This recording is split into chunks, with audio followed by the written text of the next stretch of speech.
Where I am from in the upper Midwest, the land is pretty with rolling hills. The soil is rich and loamy. When the white settlers came, some built sod houses, partially because there weren't many trees, but because the grass roots ran deep and kept the soil together to form homes. I know many in the East think of it as flyover country, but when the French first saw it, they called it prairie, which means meadow or pasture.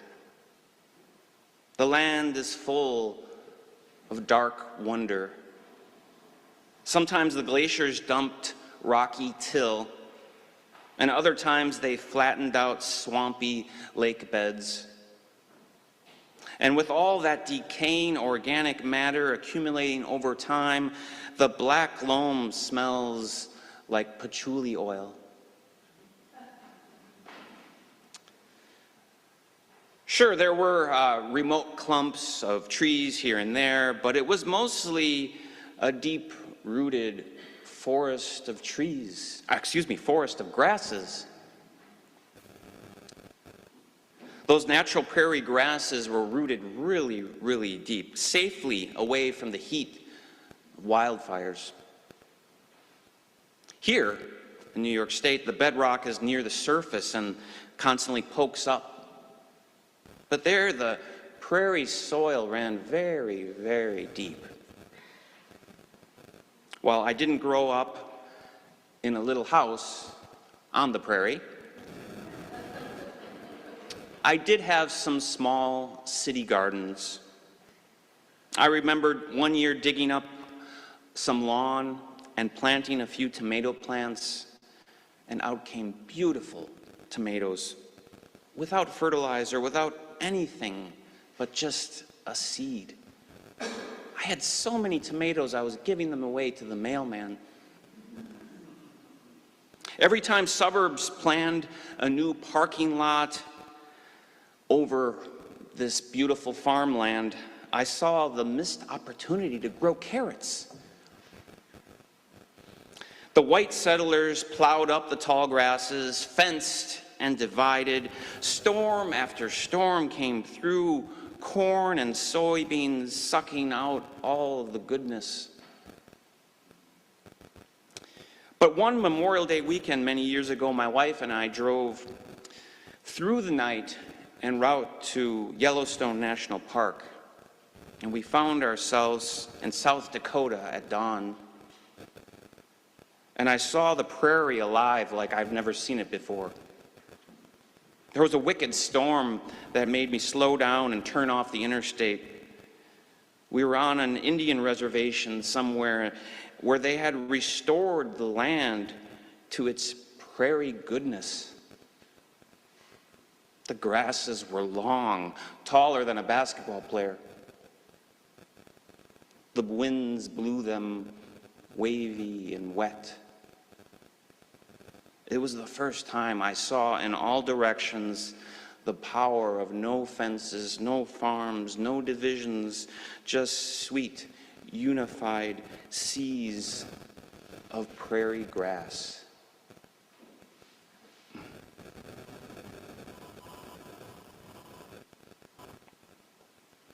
Over the past 9 years now, I've preached, somewhere in the neighborhood of 300 sermons.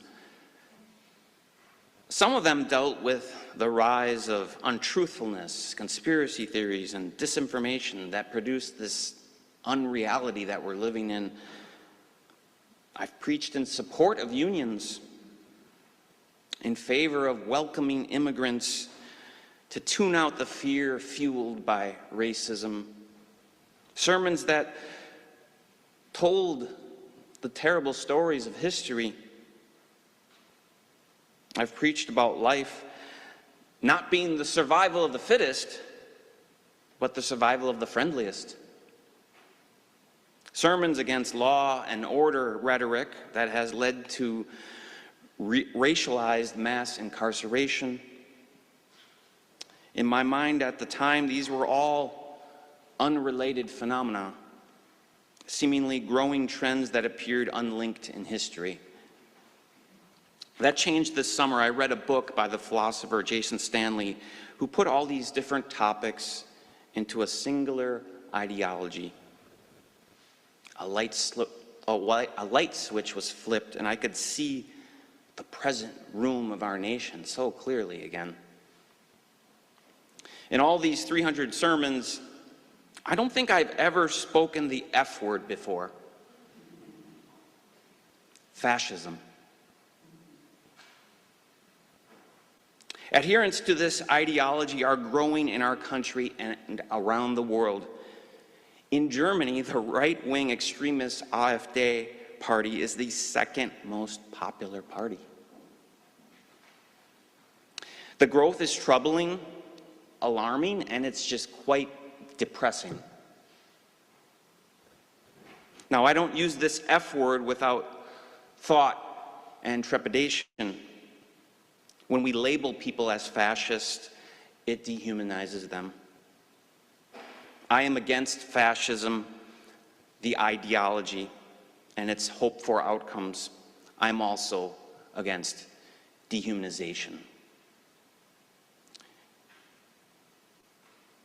I'm also reluctant to use the word because fascism feels like it is something that came from Europe. The word conjures up images of Mussolini and Hitler, baggy pants, black leather boots. It may feel like it came from overseas, but the extreme right is deeply embedded in American history and culture. Think Charles Lindbergh, Henry Ford. Fascism could be better labeled neo-Confederacy, which shows a more American manifestation. Fascism is the far extreme right, where nationalism becomes a religion. The goal is to restore this to the past mythical glories when everything was wonderful, make America great again, like it was during the gold of the Gilded Age, where women couldn't vote, Jim Crow lived, and robber barons had obscene opulence and others begged for handouts. Fascist ideas and mentality have always been here. But through most of my life, fascism was bad. Anyone remember the movie The Blues Brothers? The bad people in there were the Nazis. Fascists need and want an all-powerful dictator. They regularly belittle and defund science.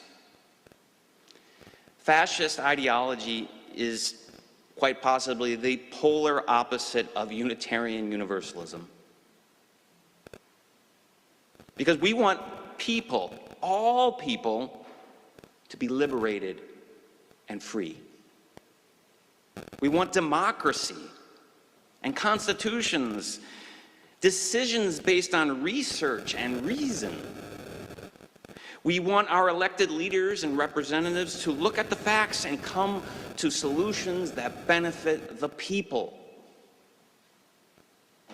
There should be some preferential treatment for the poor and historically marginalized. These are all things fascist ideology does not want. The push of fascism in our country is only increasing. It is not slowing down. I'm shocked at the number of blatant assaults on our democracy. From the National Guard deployed in LA and Washington, D.C., which there was no real need for. It's just a show of might and power. Using the Justice Department and the FBI as tools for revenge. The whole time, Congress and the Supreme Court seem to be bowing. A 3-hour televised cabinet meeting where they just go around taking turns praising President Trump? One even saying he should win the Nobel Peace Prize?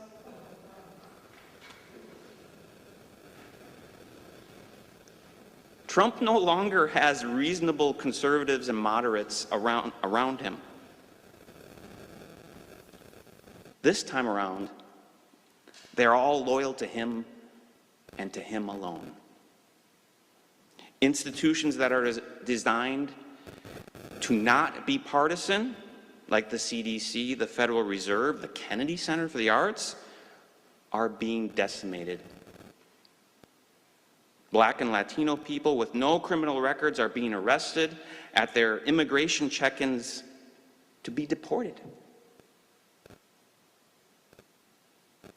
The evils and brutality of slavery are trying to be erased at museums.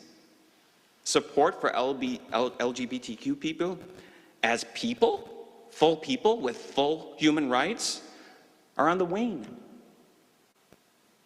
Solar and wind projects are being halted for no apparent reason. The president's powers are continually expanding. And he also wants neoclassical federal buildings everywhere. This list could go on and on and on here. It has yet to be seen if our system of checks and balances will keep authoritarianism and fascism checked and balanced. Things are getting worse. In order to get us out of this mess, we have to be honest with the problem. Democracy is losing. Fascism is gaining power. Fascist ideology is all about us and them. It's about makers versus takers. It's about dividing people. Preying on people's fears divides the prairie people. And this is not just Trump. If you can remember in the innocence of 2012, Paul Ryan, a congressman from the southern prairie of Wisconsin, was running for vice president. He said that society was divided into makers and takers. He wanted to design policies that rewarded the makers and decreased the number of takers. So he highly valued the wealthy as makers. But takers were code for the lazier types, the ones without strong work ethics, the criminals, the ones with darker skin tones, and the immigrants. Whites in our country have long thought blacks are lazy, just as Nazis thought Jews were lazy, as a way to other them, to dehumanize them. Remember that Nazis put up Arbeit macht frei, which means work makes you free. Those weren't just work camps, they became death camps. Now, I could very well make the argument that the ultra-rich are the real takers and the rest of us are the makers, the ones doing the work, the ones who, without our labor, the country just wouldn't run. Look, I don't know where all this is going, but I know this: Trump is about power for power's sake. And a major goal seems to be to transfer more wealth to the wealthiest of wealthy Americans. Now, I'd like to think our country has too many long-standing democratic institutions for this to happen. And one of those long-standing democratic institutions are unions. In Jason Stanley's excellent book, How Fascism Works, he called labor unions roadblocks to the us-them divisions of fascism. The working class unites and binds people together who differ in many, many ways into cooperation and community. Fascists regularly try to dismantle unions. Hitler attacked unions, saying they hinder the efficiency in business. According to Harvard professor Arko Fung, societies that have low levels of inequality also have high participation in labor unions. The philosopher Stanley says, labor unions guard against fascist politics. And years ago, there were these right-to-work laws, which are code for union busting. In my home state of Wisconsin, which not that long ago was a bastion of organized labor, it no longer is. And it's not a coincidence that once these new right-to-work laws were created, the state shifted to the right. Fascist ideology says all of life is competition for power. A nation's resources should be left to the free market, they say. But we say everyone. Everyone has worth and dignity. We are all deserving. Sure, hard work should be rewarded, but everyone deserves a piece of the economic pie. Now, things are very different this term. This is not just a disagreement on policy and laws. There is a substantial shift away from democracy. Jason Stanley, the philosopher I mentioned earlier, who literally wrote the book on fascism, moved to Toronto. One of the antidotes to the Gilded Age was organized labor. Workers of the world, unite. Though we might be professors here, our lives are dependent on our own labor. In a sense, we are all working class. Instead of being about us versus them, let's unite. No more confederacy, instead union. Social welfare is not government waste. It unites us in care for each other, reminding us we are all in this together. No more factions and fences. Mobilize. For we have a common humanity that, despite our differences of religion, ability, gender, sexual orientation, we can unify. There is no them. There is only us. The only way out is up, to appeal to our higher sense of unity, to organize, to unionize, to togetherize the people. Universities and colleges unite. Law firms unite. Religions unite. Workers unite. The rest of the free world should align and unite. The people, yes, the people have the power. We are the regenerative seed ground. The prairie, though plowed over many, many times, we remain fertile. Only when we remember the exploitation do we recognize our own power.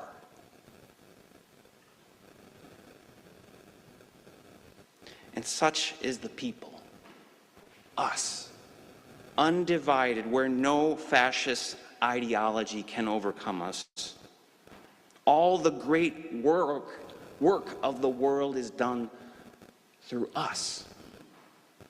We, the working people, the inventors, the thinkers, the doers, who make the world work and grow. Though the powerful suck our energy and life out of us, we, the people, can be restored. We can remember the injustice and shed the jackets of passivity and become actively one. We, the people, are like the restored prairie, resilient and wide like the prairie with its deep roots. We are a sea of oneness. So may it be, and amen.